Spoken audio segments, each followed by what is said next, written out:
Bom dia, gente. Sejam bem-vindos. Chegamos. Eita fé, será que essa chuva vai dar certo? Pra gente conversar aqui hoje com o tema natural versus industrial. A gente poderia falar, na verdade, sobre natural versus sobrenatural, né? Era o mais lógico para uma palavra de Deus. Mas hoje o Senhor me pegou em alguns versículos que veio a trazer isso na minha mente, no meu coração. E eu fiquei remoendo à noite. Enfim, vamos ver aqui por onde o Senhor nos conduz. Bom dia, Isabel, seja bem-vinda. Bom dia, mãe, sejam bem-vindas. Depois me fala aí se o som tá bom, gente, porque a chuva aqui tá forte, graças a Deus. Mas fica ruim, né, o barulho da chuva no carro, enfim. Então vamos ver. Enquanto isso eu vou orando, as meninas vão me respondendo se o som tá bom. Amém, Deus, obrigada, Pai, obrigada por esse dia, obrigada até mesmo pela chuva, Deus, hoje nós vamos falar aqui um pouco sobre agricultura, Pai, e eu quero colocar diante de Ti, sabe, Deus, cada terra, cada produtor rural, sabe, Deus, cada pessoa que está, sabe, Deus, nesse lugar onde cuida, Deus, como agricultor, como jardineiro, como pessoas que cuidam desses alimentos que vêm para nossa casa, Deus, até mesmo como plantas medicinais, Pai, que podem ajudar a curar, a sarar, como era feito antigamente, Deus. Então, muito obrigada por cada um desses, muito obrigada, Deus, que o Senhor continue favorecendo com o clima, sabe, Pai? Nós sabemos que às vezes a seca maltrata essas terras, sabe, Deus, e até esse povo que depende disso para sobreviver. Então, em nome de Jesus, nós queremos te pedir, clamar, Deus, por essas pessoas, por essas terras, pelo nosso Brasil, que ele seja, assim, um país fértil. Deus, em nome de Jesus, é o que nós oramos, te pedimos, te entregamos essa live no dia de hoje. Conduz, leva ela para onde o Senhor quiser, em nome de Jesus. Fala conosco, o nosso coração, nos dê entendimento acerca da tua palavra. Abre os nossos olhos e os nossos ouvidos. É o que oramos e te pedimos em nome de Jesus. Amém. Ai, tá ótimo o som. Que bom, que bom. Então tá, então vamos lá, gente. Então no capítulo 26, a gente vai contar então sobre o reinado de Uzias, que foi ele o filho de Amazias. A gente viu ontem que Amazias foi um bom rei, aí no final ali ele deu umas tropicadas e enfim. Mas aí quem assumiu foi o filho dele aos 16 anos de idade. E vamos deixar o Senhor conduzir aqui. Eu vou lendo e aí a gente vai parando e conversando. Então vai falar no versículo 1: no lugar de Amazias, o povo de Judá pôs como rei o seu filho Uzias, que tinha 16 anos de idade. Depois da morte do pai, Uzias reconquistou e construiu de novo a cidade de Elate. Uzias se tornou rei aos 16 anos de idade. Ele governou 52 anos em Jerusalém. A sua mãe se chamava Jecolias e era da cidade de Jerusalém. Seguindo o exemplo do seu pai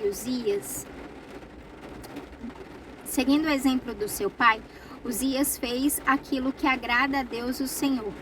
Enquanto Zacarias viveu, Uzias serviu a Deus fielmente, pois Zacarias o ensinou a respeitar o Senhor. Durante esse tempo, Deus o abençoou. Bom, no capítulo passado, a gente viu que Amazias matou Zacarias, né, que foi um profeta. Eu não sei se nessa parte aqui tá falando sobre o mesmo Zacarias, né, se foi ali durante a infância dele que Zacarias ensinou, enfim, Zacarias o ensinou a respeitar o Senhor, a ler a lei de Deus e tal, ou se foi depois da morte dele e aí já veio outro Zacarias. Lembrando que esse livro, ele vai esse livro não, esse capítulo, ele vai estar ali pareado, né, acontecendo concomitante às histórias do profeta Isaías, que a gente vai ler mais tarde, né, lá no livro de Isaías.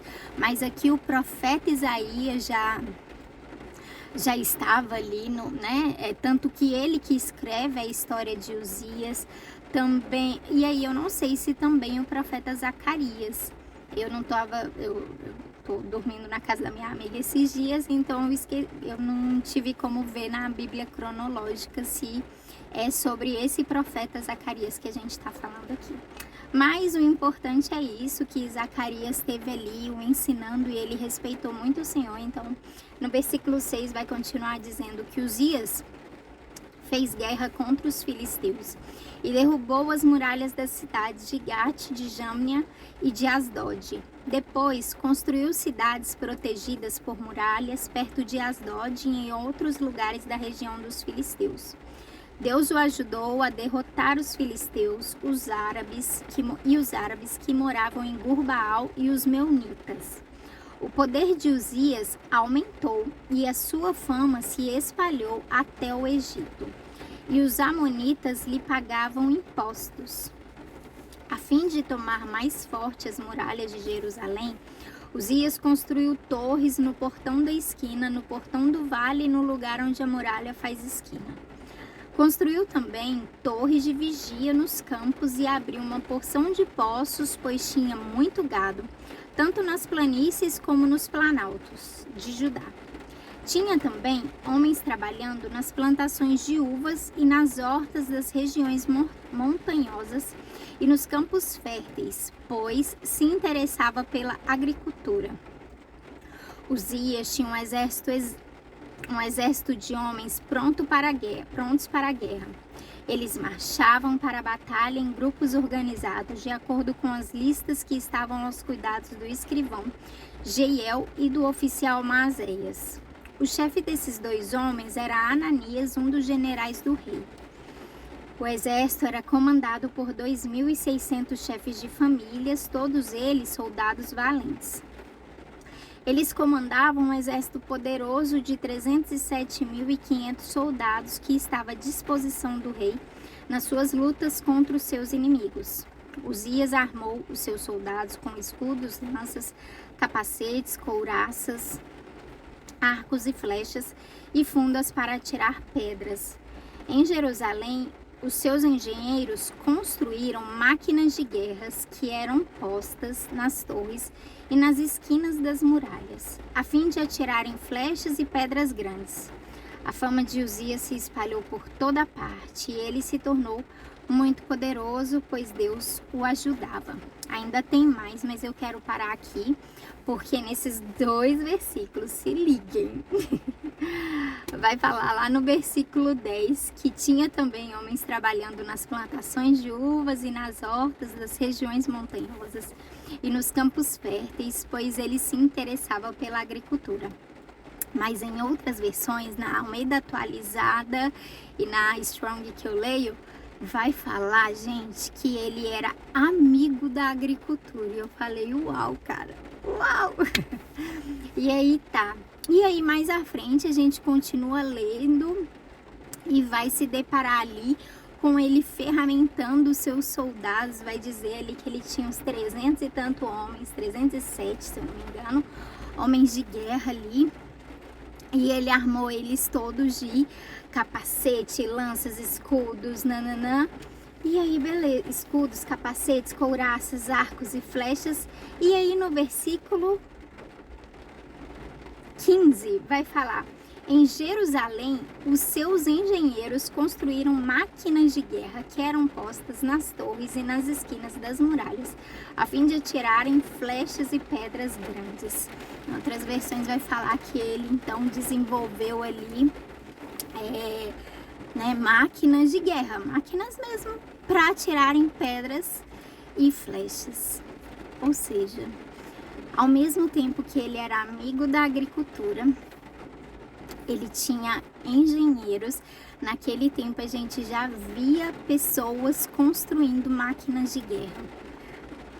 E eu fiquei, meu Deus, isso começou a mexer comigo. Eu, como assim, velho? Senhor. E aí, gente, o que me veio à mente, assim, é que, né, muitas das vezes, ontem, eu saí aqui do meu trabalho, eu tava, né, a gente tá tendo os programas aqui, um planejamento participativo junto com os pessoais de movimento, né, que são esses que ficam em assentamento. Eu já contei aqui um pouco que eu trabalho com essa parte aí de agricultor, de produtor rural. E ontem, e minhas chefes, elas são produtoras rurais. E ontem a gente saiu daqui, e eu saí daqui, gente, ontem eu comi, porque aí tá tendo isso, aí eles cozinharam, porque ia ter um negócio o dia todo aqui, enfim, algumas palestras, algumas coisas, e aí beleza. Aí, e aí a gente comeu o dia todo aqui. Gente, eu comi uma galinhada que eu nunca comi igual na minha vida. Eu comi um bolo de abóbora que eu nunca comi, eu não gosto de abóbora, mas o bolo tava delicioso. O que mais? Aí no final, muita coisa assim, sabe? Aquela coisa assim, natural. E eu saí daqui e eu fiquei pensando no carro indo embora pra casa. Nossa, nesses momentos a gente tem tanta vontade de viver assim, né? No meio rural, para comer só coisa saudável desse jeito, sabe? Para comer bem, para comer as coisas da terra e tipo, é delicioso. E eu fiquei pensando nisso, eu falei, nossa, é nessas horas que eu tenho vontade de morar numa fazenda, num lugar assim, tipo, onde eu vá comer melhor. E eu acredito muito nisso. E volta e meia, essa minha chefe atual, ela tem o costume de estar trazendo essa questão da terra mais pra gente aqui. E aí, no Dia das Mulheres, ela também planejou algo em que ela trouxe uma mulher para tratar exatamente dessa questão medicinal a partir das plantas, a partir, né? É uma coisa algumas vezes é meio místico, mas eu acredito muito sobre esse poder das plantas medicinais também. Eu prefiro ser curada através de um chá. Se falam, esse chá é bom, que não sei o quê. E aí, beleza. E essa mulher, ela virou e ela falou assim, e isso não... Como é que se diz? E eu, gente, eu sou totalmente contra a química. Eu sempre, assim, falei que meus produtos, assim, eu nunca usaria nada na minha terra que fosse químico e tal. E aí eu virei, e aí ela falando, né, e ela falou, mas uma criança de 6 anos me ensinou que tudo que eu misturo uma coisa na outra, porque até para fazer um chazinho ela precisava misturar uma coisa na outra ali, né, ela falou que até isso seria uma coisa química, uma coisa mais, né, que eu estaria ali formulando algo. Então ela aprendeu com isso. E aí eu trazendo isso, né, e eu comecei a pensar, e eu acredito muito nesse poder das coisas, do natural. Mas a gente não pode demonizar, às vezes, achando que o Senhor não está nas coisas industriais. E aí eu vou colocar, e eu falei, gente, eu não acredito nisso de jeito nenhum, Senhor. Eu tô falando sério, tipo, eu vou estar falando heresia, Pai. Mas, sabe, Deus tem um propósito para todas as coisas. Deus fez Adão, o primeiro homem, sabe, totalmente agricultor, totalmente dessa forma. Mas quando ele fez Davi, ele fez ele um homem de guerra, um homem segundo, e era um homem segundo o coração de Deus. E vai dizer que ele não pôde construir o templo, pois na mão dele estava com muito sangue.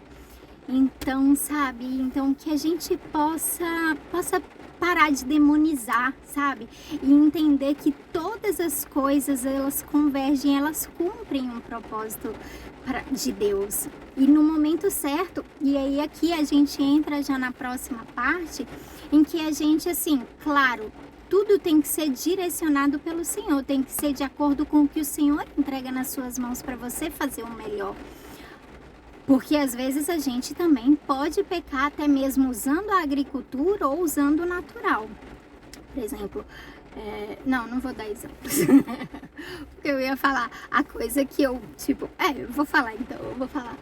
Porque o alimento que eu mais gosto, pra ser bem sincera, sabe qual é? Miojo. Contei. Miojo, gente. Miojo de tomate, pra não dizer que não é de verdura. Brincadeira. Mas é miojo. Mas pra mim, eu sei que o miojo vai fazer mal. Eu evito comer miojo, eu preciso evitar comer miojo. Mas para outra pessoa, o miojo pode fazer bem, porque vai alimentar, porque vai trazer uma sustância ali naquele momento. Então a gente precisa entender, sabe, discernir o tempo, discernir a estação, discernir o que você foi chamado, se aquilo ali vai estar contribuindo para o propósito, sabe? É tudo isso. É, mãe. Vamos continuar, que senão a gente já passou do tempo. Então vai continuar no versículo 16 dizendo: porém, quando se tornou... Então a fama de Uzias, a partir disso, ele se tornou muito famoso e a fama dele se espalhou por todos os países. Aí no versículo 16 vai dizer: porém, quando se tornou assim poderoso, Uzias ficou cheio de orgulho, e essa foi a sua desgraça.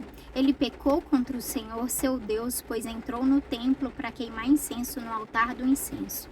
O grande sacerdote Azarias e 80 sacerdotes corajosos entraram atrás do rei e o enfrentaram, dizendo: ó rei, o Senhor não pode queimar incenso ao Senhor Deus. Só tem esse direito os sacerdotes, os descendentes de Arão, que foram separados para este serviço. Saia deste lugar santo, pois o Senhor pecou contra Deus e por isso ele não vai abençoá-lo. Ao ouvir isso, Uzias ficou furioso com os sacerdotes. Ele estava ali no templo, perto do altar do incenso, segurando o queimador de incenso.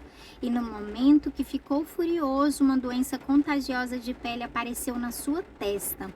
Azarias e os sacerdotes, vendo que ele estava com aquela terrível doença, o expulsaram imediatamente do templo. E ele mesmo tratou de sair depressa, pois o Senhor Deus o havia castigado.